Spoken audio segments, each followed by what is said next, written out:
آپ یقین کریں حضور کی محبت بندے کو پکا کر دیتی ہے، اس کی سوچوں کو مضبوط کر دیتی ہے، اس کے اندر استقامت لاتی ہے رسول اللہ کی محبت، انسان طاقتور ہو جاتا ہے۔ میں تقریر نہیں کر رہا، جذبات کا اظہار کر رہا ہوں، میں آپ سے داد نہیں چاہتا، میں آپ کی ذہن سازی چاہتا ہوں۔ آپ بھلے میری بات پر کوئی سبحان اللہ ماشاءاللہ نہ کہے، لیکن میرے درد دل کو سمجھے میں کیا کہنا چاہتا ہوں۔ ہم نا تھکی تھکی سی زندگی گزارتے ہیں، بور سا وقت گزارتے ہیں، الجھے ذہن رہتے ہیں، بکھری بکھری سوچیں رہتی ہیں، ٹوٹے خیالات، پختگی نہیں باتوں میں، مضبوط نہیں افکار۔ کسی نے مشورہ دیا تو 10 منٹ کچھ اور سوچ لیا، اگلے سے بات کی تو پھر پچھلے کی بات ختم ہو گئی، اپنی زندگی میں مضبوطی نہیں۔ وہ خدا کے بندو، ہمیں تو ایک سادہ سا اسلوب دے دیا گیا ہے کہ تم ہر چیز سے بڑھ کے رسول پاک سے محبت کرو۔ تو جب پوری طرح وہ محبت نصیب ہو جائے گی، جب پوری طرح وہ چاہت مل جائے گی، جب پوری طرح وہ خلوص نصیب ہو گیا، للہیت مل گئی، اللہ رسول کی بارگاہ نصیب ہو گئی، دوستو حضور کی محبت مضبوط کرتی ہے، مضبوط طاقتور کر دیتی ہے۔ نہ سمجھ آئے تو سیدنا بلال سے پوچھ کے دیکھو، مار پڑتی جاتی ہے، محبت طاقتور ہوتی جاتی ہے، تانے ملتے جاتے ہیں، محبت مضبوط ہوتی جاتی ہے۔ نہ سمجھ آئے تو سیدنا سلمان فارسی سے پوچھو، سالوں بیت گئے، ڈھونڈتے تلاش کرتے، آتے حضور کی بارگاہ میں حاضری دیتے، غلامی کرتے، کہاں سے چلے کہاں پہنچے۔ اگر نہ سمجھ آئے تو حضرت خبیب سے پوچھو، نہ سمجھ آئے تو بدر میں جا کے شہید ہونے والوں سے پوچھو یہ محبت کتنا طاقتور کرتی ہے۔ حضرت انس بن نضر سے پوچھو میدان احد میں کہ یہ محبت افکار کو زندہ کرتی ہے، روح کو تازہ کرتی ہے۔ بندہ نہ زیادہ باتوں سے ویسے ہی بچ جاتا ہے، ایک شے صرف یاد کرنی پڑتی ہے، ایک شے ہی، علم و بس کریو یار اے ہوئی حرف تینوں درکار۔ اعلیٰ حضرت فرماتے ہیں اے عشق تیرے صدقے ہم جلنے سے چھٹے سستے، جو آگ بجھا دے گی اب وہ آگ لگائی ہے، جو آگ بجھا دے گی اب وہ۔ صحابی بیٹھے نا نبی پاک کی بارگاہ میں، اور دیر سے بیٹھے اور جم کے بیٹھے، بٹھا کے اپنے محبوب کو اپنے پہلو میں، جو لوگ کچھ نہیں کرتے وہ بھی کمال ہی کرتے ہیں، دیر سے بیٹھے اور بیٹھے تو نبی کریم نے فرمایا جاؤ کوئی کام بھی کرو۔ اٹھے، ستون کی اوٹ سے ہو کے واپس آ گئے، کہنے لگے یا رسول اللہ آپ کے بغیر دل ہی نہیں لگتا، تو طبیعت ہی نہیں جمتی، کہیں نظر ہی نہیں ٹھہرتی۔ جب تک آپ اپنے دل کی کیفیات، یار ہمارے بزرگ، ہمیں تو وقت نہیں ملنا چاہیے، اگر ہمارا دعویٰ ہے کہ ہمیں حضور سے محبت ہے تو وقت ہی نہیں ملنا چاہیے۔ سیرت ساری پڑھ لیا ہم نے،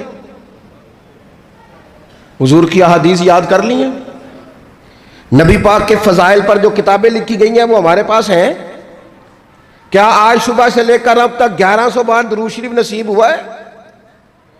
کیا اگر حضور سے محبت ہے تو ہمارے دل میں نبی پاک کی امت کا درد ہے؟ حضور پر نازل ہونے والے قرآن مجید کو ہم نے سمجھا ہے؟ دین اسلام کی روشن تعلیمات کے ہم کتنے قریب گئے ہیں؟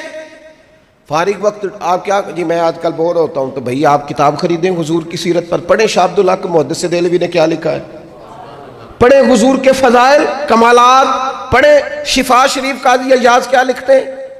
لیکن زندگی تو ادھر ادھر ضائع ہو رہی ہے۔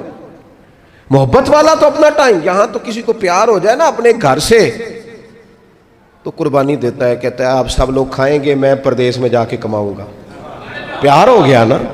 اور پھر اعلیٰ حضرت فرماتے ہیں کہ یاد رکھنا جان ہے عشق مصطفیٰ، روز فزوں کرے خدا، اور جس کو ہو درد کا مزہ، جس کو ہو درد کا مزہ، ایک ہوتا ہے شفا کا مزہ، ایک ہوتا ہے بیماری کا مزہ۔ یہ حضور کی محبت کی وہ والا درد ہے کہ یہ مزیدار ہے۔ اعلیٰ حضرت فرماتے ہیں جان ہے عشق مصطفیٰ، روز فزو کرے خدا، وہ لوگوں جس کو ہو درد کا مزہ، وہ ناز دوا اٹھائے کیوں، اور پھر کے گلی گلی تباہ ہم ٹھوکریں سب کی کھائیں کیوں، اور دل کو جو عقل دے خدا تو تیری گلی سے جائے کیوں، دل کو جو عقل دے خدا تو تیری گلی سے جائے کیوں۔ حضرت صدیق اکبر سے پوچھا آپ کو پسند کیا ہے، کہنے لگے حضور آپ کو دیکھتے رہنا۔ میرا دل کرتا ہے میری بیٹی گھر میں خدمت کرے. حضور میرا دل کرتا ہے اللہ مجھے مال دیتا رہے, میں آپ کے قدموں پہ قربان کرتا رہوں. سانو تے قید سجن دا گہنا ہے, وہ جنج رکھے ایسا اونج رہنا ہے. ہم نے طے کر لیا ہے, ہم نے ادھر ادھر ایک مختصر سے سبق یاد کر لیا ہے. آپ یاد رکھیں ہمارے پاس کوئی نہ کوئی لذت ہے, کسی نہ کسی چیز کے پیچھے دوڑ رہے ہیں. ہر بندہ دوڑ رہا ہے, کچھ مان کے دوڑتے ہیں, کچھ نہ مان کے دوڑتے ہیں, لیکن دوڑ لگی ہوئی ہے. آپ یقین کریں میں ایسے لوگوں کو بھی جانتا ہوں جو ڈھونڈ کے محفل میں جاتے ہیں. آج میں نے اپنے نبی کی نعت سننی ہے. میں ایسے لوگوں کو بھی جانتا ہوں جن کو کتاب مل جائے نا, ٹائٹل پہ لکھا ہو حضور کا تذکرہ, دوڑ کے خرید لیتے ہیں. میں نے دیکھا ہے کہ حضور کے میلاد پاک میں وہ یوں خرچ کرتے ہیں کہ جیسے بس پوری کیفیت طاری ہو گئی. نبی پاک کی نسبت جہاں نظر آئی, حضور کے اصحاب کی بات آئی یا اولاد کی بات آئی, امت کے اولیاء کی بات آئی یا علماء کی بات آئی, دین کے طلباء جو مدرسوں میں پڑھتے ہیں ان کی بات, جہاں جہاں ذکر آیا ہم نے نہ کبھی قطرے پہ غور کیا اور نہ دریا دیکھا, بس جہاں تیری جھلک دیکھی وہیں ڈوب گئے. آپ دیکھیں نا کبھی صحابہ کا مزاج, ایک ہوتا ہے بڑے مشورے کرنا اور ایک ہوتا ہے زندگی میں نا ایک حرف یاد کر لینا. صحابہ نے نا ایک سبق یاد کیا تھا کہ جو حضور کہہ دیں گے نا, یہ بڑا مختصر, بڑا جامع, بڑا مزیدار اور سارے پہلوؤں کو اکٹھا کرنے والا سبق ہے. جو کریم کہہ دیں گے نا, لمبی چوڑی دوڑ ہی نہیں, جو حضور فرما دیں گے. آپ کو پتہ ہے یہ صحابہ کی اولادیں کیوں جان قربان کرتی تھی نبی پاک پہ؟ انہوں نے گھر میں جو دیکھا تھا نا اپنے ماں باپ کو کرتے تو وہ تیار تھے. ایک سے ایک بڑھ کر تھا. حضرت عمر بن جموح جنگ میں آئے تو چاروں بیٹوں سمیت آئے, اولادیں ساتھ آئیں ان کی. کیوں؟ انہوں نے اپنے بچوں کو وقت دیا, ٹائم دیا, ان کی تربیت کی. دیکھیں ایک ہے میں تقریر کروں, تقریر سے بھی بچے سیکھیں گے. ایک ہے کہ جو ان کا باپ کرتا ہے. میں اکثر ایک مثال دیتا ہوں, میں کہتا ہوں کہ کئی دفعہ گھر میں نا اماں کہتی پتر چپ کر جا, تیرا ابا آج کل پریشان ہے, ناراض ہو جائے گا, چپ کر, ابھی بات نہ کرنا, کاروباری ٹینشن چل رہی ہے. ہوتا ہے کہ نہیں؟ پتر آج نہ بات کرنا, آج تیرے ابا جی کا موڈ نہیں ٹھیک, ہوتا ہے نا. تو کبھی کبھی یوں بھی ہونا کہ ابا بستر میں رو پڑے تو پتر اٹھ کے جا کے پوچھے اماں جی خیر ہے, تو اماں بھی رو پڑے, اماں بتاؤ تو صحیح ہوا کیا؟ تو اماں کے پتر تمہارے باپ کو نا حضور کا مدینہ یاد آ رہا ہے. آپ یقین کریں یہ رنگ اولاد پہ وہ رنگ چڑھائے گا, یہ انداز وہ انداز سکھائے گا. ابا پیسوں کے لیے تو روز روتا ہے, زمینوں جائیدادوں کے لیے روتا ہے, میرا کاروبار نہیں چلتا روتا ہے. کاش یہ کبھی حضور کی محبت میں روئے, یہ کبھی اس درد سے تڑپے, کبھی اس کی وہ کیفیت بنے, تو بچے کو کہنا نہیں پڑے گا اپنوں کے تو آنسو دیکھ کے بندے کے آنسو آ جاتے ہیں. روحوں کی جیسے ہی قربت ہوتی ہے درد آنسو بن کے چھلک نکلتا ہے. جب تک یہ محبت اس بار رفتگی کے ساتھ نہیں پیدا ہوگی, کبھی ابا انگلی لگائے نا بچے کو اور مسجد میں جا کے قاری صاحب دل بڑا پریشان ہے, ذرا حضور کی نعت تو سنائے. ذرا گھر میں بچے کو کہنا پتر یہ کھول ذرا موبائل اور حضور کی فلاں نعت تو لگا, میرا دل کر رہا ہے. تو یہ بھی انداز ہے جو بچوں کے دلوں میں حضور کی محبت پیدا کرے گا. لیکن ہم نے نا بالکل ایک روایتی انداز اختیار کیا ہوا ہے. ٹھیک ہے کبھی کوئی سلسلہ ہو گیا تو ہو گیا, اس کی جو عملی کیفیات ہے وہ ہمارے ہاں نہیں ہے. بات ختم کرنے لگا ہوں. نبی پاک صلی اللہ تعالیٰ علیہ وسلم کے غلاموں حضرت سعد بن ابی وقاص رضی اللہ تعالیٰ انہوں نے نا کلمہ پڑھ لیا. ماں احتجاج پہ بیٹھ گئی, اگر تو کلمہ نہیں چھوڑے گا تو میں روٹی نہیں کھاؤں گی اتنی دیر تک جب تک تو کلمہ نہیں چھوڑتا. ماں اصل صحابہ کرام نے نا شدید ٹکراؤ دیکھا ہے جب وہ مسلمان ہوئے. ہم تو نیکی کرتے ہیں, کوئی خیر کا کام کرتے ہیں تو شاباش ملتی ہے, وہاں یہ نہیں تھا.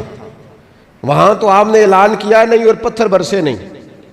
اماں بھوک ہڑتال پہ بیٹھ گئی. اب ظاہر ہے گلی محلے میں باتیں بھی ہوتی ہیں, برادری قبیلے میں بلو جی اماں ہڑتال پہ بیٹھی ہے, بھوک ہڑتال پہ. حضرت سعد بن ابی وقاص نے 2-3 دن دیکھا, تیسرے دن ماں بھی تھوڑی, اب 2-3 دن بندہ روٹی نہ کھائے حالت اور ہو جاتی. حضرت سعد جا کے نا اماں کے سرانے کھڑے ہو گئے, کہنے لگے اماں میں تیرا ہی پتر ہوں نا, اور مجھے سب سے زیادہ تو ہی جانتی ہے. اماں نے کہا اسی طرح ہی ہے, تو کہنے لگے اماں تو میرے جذبے بھی جانتی ہے؟ کہ پتر بالکل جانتی ہوں۔ تو کہنے لگے تیری ایک جان ہے نا، اگر تیری 1000 بھی ہو نا، ایک ایک کر کے ساری نکل جائے تو مدینے والے کا کلمہ پھر بھی نہیں چھوڑوں گا، کیونکہ وہ کچا رنگ ہے للاری والا جیڑا چڑھ دا تے لیندا رہندا، اے عشق تیرے دا رنگ محمد چڑھ جائے پھر نہیں لیندا۔ اماں تیری 1000 جان بھی ہو نکل جائے تو یہ کلمہ میں چھوڑنے والا۔ اماں نے نا شام کو روٹی کھا لی، لوگ کہنے لگے اماں بھوک ہڑتال ختم، کہنے لگی میرا پتر ہے میں جانتی ہوں، یہ جو اسے یہ والی میں ہر کام چھڑا لیتی تھی، پر یہ جو پیار ہوا ہے نا یہ چھڑایا جا سکتا؟ یہ نہیں چھڑایا جا سکتا۔ وہ دنیا دے جھگڑے اساں چھوڑ دیتے، سیاست دے جھگڑے اساں چھوڑ دیتے، محبت دا جھگڑا ہے چھڑا کوئی نہیں سکتا، یہ چھڑا کوئی نہیں سکتا۔ میرے دوستو خاص پیار کریں، درود شریف پڑھ کے سوئیں، سجدہ اس نیت سے بھی کبھی کر کے دیکھیں کہ حضور نے فرمایا نماز میری آنکھوں کی ٹھنڈک ہے۔ آپ نا تھوڑا سا اپنی زندگی میں مثبت تبدیلی پیار والی لائیں، اس نیت سے فجر کی نماز سر پہ کپڑا باندھ کے پڑھیں کہ امامہ حضور کی سنت ہے، 3.5 گز کپڑا لے لیں، اس کو سر پہ باندھیں لپیٹیں، اس نیت سے کہ یہ میرے رسول کا طریقہ ہے۔ آپ نا کچھ کام ایز اے اسپیشل کریں، خاص کر کے کہ یہ نبی پہ جوانوں سے کہوں گا، اور سجنوں کسی نے کسی کو دیکھ کے اپنے چہرے کا رنگ بنایا، کسی نے کسی کو دیکھ داڑھی پوری مٹھی نہ کر لے۔ مجھے ایک دوست کہنے لگے بندے تانے مار دینے، تو میں کہا جے کر یار دے نام دا ملے میڑا انہوں چولی پا لئیے پنجے سٹیے نا، تے جے کر یار دے نام دی ملے سولی چوٹا چوٹ لئیے پیچھا ہٹیے نا۔ اور دنیا کے لیے بھی اتنے تانے کھائے ہیں، تو اگر کوئی دین کے لیے کھانا پڑ جائے تو کھا، کوئی عرض نہیں۔ داڑھی شریف پوری ہوتی ہے مٹھی، یہ نہیں ہوتی جو آج کل ہماری اپنی مرضی کا سٹائل ہے نا، یہ اپنی مرضی کا نہیں ہے۔ داڑھی دا وزن ہوتا ہے، یعنی پوری مٹھی ہو تو کوئی وزن اٹھانا پڑتا ہے، تو مسئلہ کیا ہے؟ تو چھوٹی والے نے بھی بندے مولوی صاحب ہی آندے نے، تو کیوں نہ پھر بندہ پوری کر لے۔ تو یہ 3-4 کام کریں تاکہ عملی ثبوت تھوڑا سا شروع ہو جائے۔